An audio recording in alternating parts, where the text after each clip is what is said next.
You know, call making for me has always been about the ducks. Now, it's about the ducks, honker specs, and our culture. To me, the culture of waterfowl hunting is about our shared values, respect, beliefs, traditions, knowledge, and it's that underlying sense of connection that all waterfowlers share. This is the Ducklander Podcast, and I'm Bobby Hayes. Hey, Ducklander Tribe. So today on the podcast, we are going to go over calling ducks, so like physically reading ducks while we're out in the field. And there's a lot to this, so I'll cover a good portion of it, but this will probably take a podcast or two. Before I do that, we are about to get into full-on call building mode, so if there's something on the website you see, I would grab it. We should have parts showing up any day now to start finishing out. We'll get the website restocked. But once we get into call finishing mode, I'm usually down for a few weeks. I put my head down and I knock a whole bunch of them out at once. And we are also actively building content right now for a new section of the website. We are going to move a lot of the instructional. We're going to move that away from the standard platforms. We're actually going to put it on the site. So this is many categories of instructional. It's hunting, it's decoys, it's equipment, it's gear reviews, cooking. It is all kinds of stuff. It's going on the site right now, and I'm actively building that.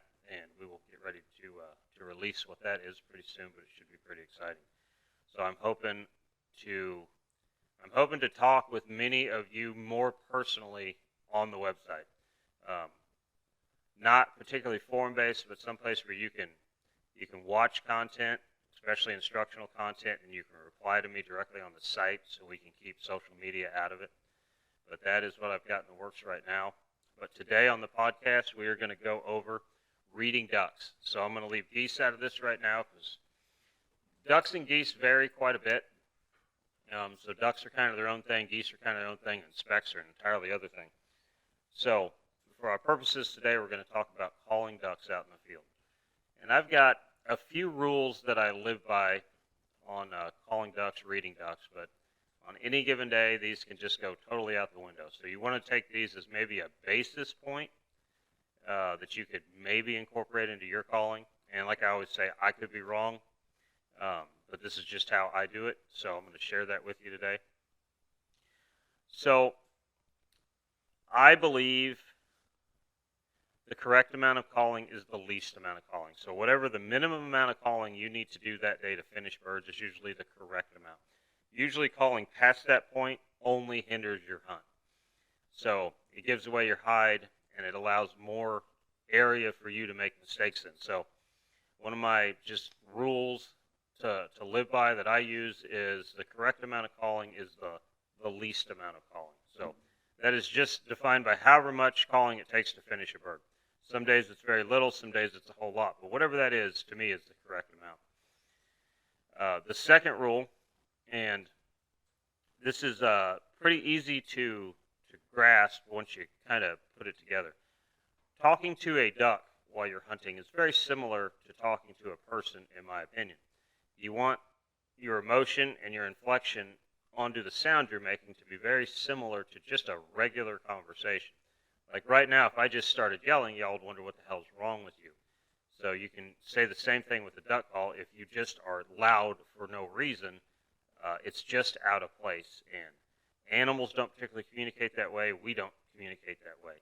So a good scenario or way to think about this is, let's say you were at a waterfowl show and you were looking at somebody's booth and your buddy was 2 or 3 booths down and he was looking at something else and you wanted to show him something that you were looking at. Well, it's loud and there's a lot of people, so you need to get his attention. But you don't start out yelling at him at the top of your lungs. Usually you would say his name and you would say it however loud you think you need to reach his ears. And then if he didn't hear you, you would say it a little louder. And then if he didn't hear it again, you would say it a little louder, but maybe you would say his name twice. Maybe you would say his name 3 times until he heard you. But you would increasingly get louder and you would increasingly accelerate or add the times you say his name, the number of times you say his name. So your cadence would get more demanding and your volume would get more demanding as you needed to get his attention and he couldn't hear you. So this is very, very similar to calling a duck. So you want, in my opinion, you want to make enough noise with the correct emotion, which is the minimum, to get them to hear you. So I always pictured, I want the duck to strain to hear me just a little. And then I increase from there until I think they hear me. That doesn't mean they're going to pay attention to me, but that's not out of place. So that's just like calling your buddy. Same thing, if you guys got kids, you start quiet and you get louder and you get more demanding. But that is similar to hailing a duck. So I always think about talking to waterfowl as that just how I would talk to a person. And there's so many different inflections you do when we're just having a conversation. Like my inflection with the camera right now would be different than if somebody was sitting here with me and we were going back and forth. But it's the same thing. The other thing that I've noticed over the years is it doesn't particularly matter how good a note you can make on a duck call. It does help, but it's not the end-all, be-all of killing a duck or calling a duck or finishing a duck. It's more about the timing and how you're saying it, like what I just talked about, the inflection. So I should probably define inflection. Inflection to me is the emotion you put on the note, not the sound of the note. So if I make a hen very sharp and very fast, that is a more excited inflection. It's more demanding. It's more in a hurry. If I make a hen more slow, it could be the same volume, but just slower, then that is less in a hurry and less important, or just less demanding. So that's inflection. But so to me, you can have a really good duck caller that makes mediocre notes, but they have impeccable timing. That happened to be some of my uncles that I grew up with. I wouldn't say they made a very good note on a duck call, but they were really good at knowing when to make the notes. So that can be a game changer. So good notes, really good sounding ducks definitely help, but it's not the be-all, end-all of duck calling. Like I said, it's a lot of timing, and it's just a lot of knowing when to make the sounds. So if we had to say, when do you make the sounds? So the old thing you hear call on the corners. This is just a good default way to think about killing a duck, calling a duck, finishing a duck, however you want to say it, reading a duck. So for those of you that aren't watching, I'm going to try to do this with my voice too so you can visualize it. So if we just say we've just perfectly easy decoy setup, wind is straight at our back, sun's at our back. So one of those days you get the southeast wind, right, in the winter. So if you would think of that decoy spread as a square, then you have 4 corners on your square. So those are your corners you're going to call at a duck. So let's just say you've got the southeast wind, right? So let's just say the ducks are spinning counterclockwise to your spread. Doesn't really matter which way they're going, but just for purposes of this discussion, they're spinning counterclockwise. Your first corner is the top right corner of the square. Your second corner is the top left, and then you have the 2 corners behind. So you have bottom left and bottom right. I'll try to keep this all straight when I say it. So your first place to hit a duck after it is circling you is the top right. So it is the far corner. The duck is not looking at you. You're actually looking at tail feathers on that corner. So that is the corner you're wanting to turn that duck and get him to make the loop around the spread again. And if he continues to make that loop and get lower, that's the corner to work that duck off of. You need to ignore the other 3 corners if he is continuing to spin and get lower. When you add a corner to this mix is when he no longer gets lower. So if you spin him once off that far right corner and he is continuing to circle but he's not coming down, now we want to try the other corner. So that's top left.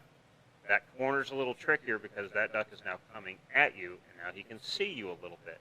So more aggressive calling on the top right corner, less aggressive calling on the top left corner. We're just keeping his attention inside of that box.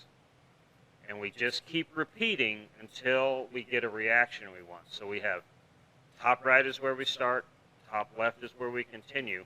So bottom left corner, we can add a little more confidence, and bottom right corner is where we can add a little more confidence to that and get him to keep spinning. Now, the trick to this is, where's the finishing corner? Because, like I said, that wind is southeast, so the duck has to be headed east in order to finish. So the finishing quarter is probably the top left. That means you're going to turn him on the top right corner, and when you give him your next note on the top left, that duck can then slide across the front of you and finish. So that's kind of a way to think about calling those ducks on the corners. And then, like I said, everything's a variable from that, but that is kind of like the base rule to apply. I'm hoping I explained that in the correct way. Like I said, that's part of this new part of the website going up. I can stand in front of you guys on the video and physically show you what I'm talking about, but I'm trying to do it the best I can on this podcast. But so that would be calling on the corners to me. And when you're on those corners, if the duck can't see you, that's a time to be more aggressive. If the duck can see you or is in your direction with his eyeballs, that's a time to be more subtle. Most of the time. Like, that's just a good way to think about starting off. Now, past that, we've got to think about what we're saying. So, I don't like the terms hail call, fee. I don't like any of that because I get a lot of people that will write in and say, hey, when do I blow a hail call? When do I blow a lonesome hen? When do I do all this stuff? And I don't personally think of it that way, so I don't like to explain it that way because I think it's confusing. So I go off of this. Anything that you do to a duck when it is far out and you're trying to get its attention is a hail call. That doesn't matter if it's an aggressive hen, if it's a real fast cadence hen. It doesn't matter if it's a really aggressive feed. Whatever you do to get the duck's attention is a hail call. So you take that, and you really only have two things you're going to do while you're calling a duck. You have hens and you have feeds. So past that, there's some clucks and pecks, but I put that into either the feed or just shorter hens. So a hen to me is a quack to define that, so everybody knows what I'm talking about here. So you have hens and you have feeds. So, but in my opinion, anything you do to get a duck's attention is a hail call. There is no set in stone like hail call cadence to me. It's whatever you do. So if the duck is at a distance and you can't get its attention, man, rip on it, do whatever you want, because you're not going to hurt it. As soon as you get the duck coming to you, that's when you might want to change up some things. But I hail a lot with 2 or 3 hens. Just, I don't really particularly need that to sound super realistic. I just need them to be loud, aggressive, and I may do those 3 hens really slow. They may be spaced out, so they may be slower than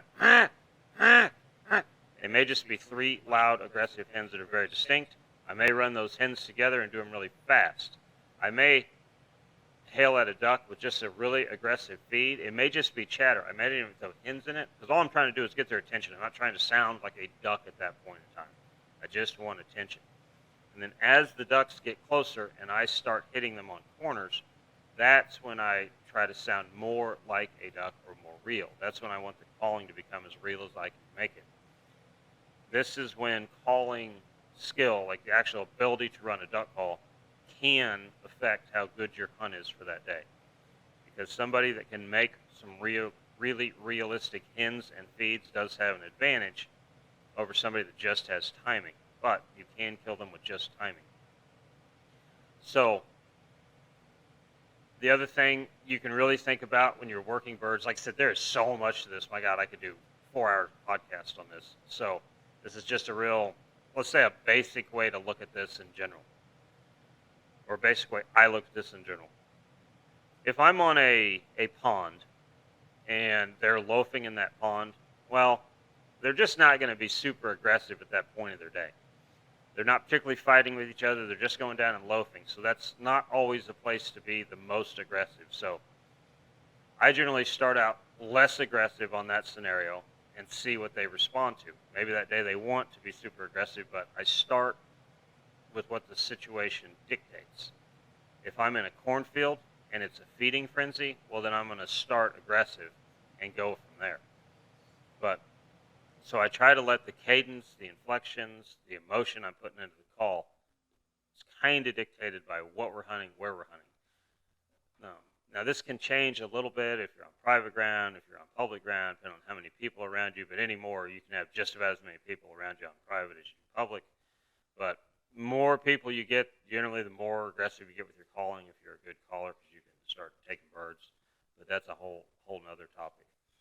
But so those are some general ways to think about running a duck call and reading birds. And I'll leave it with this.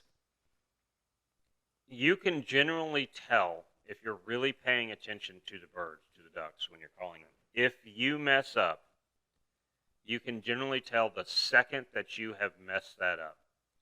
So that is what you put in your memory bank, and you know, okay, so I did this last time, I hit that note, he did not like that. So those are the things you're building up in your mind. So it's not as much you're learning what to do as you're learning what not to do most times when you're calling a duck. And a good way to see this is if you're not calling and you're watching somebody call. You shouldn't be NASCAR and the ducks as they're coming in, but if you're keeping an eye on them, you can tell immediately when who's ever calling messed up on those ducks. So that's what you really want to watch for. You want to watch for response. And as soon as you get a good response, you want to stay in that pattern. Whatever that cadence, that inflection, whatever you're doing is. When you get a bad response, you got to back off. Change something up. But so, till next time, tribe, be good.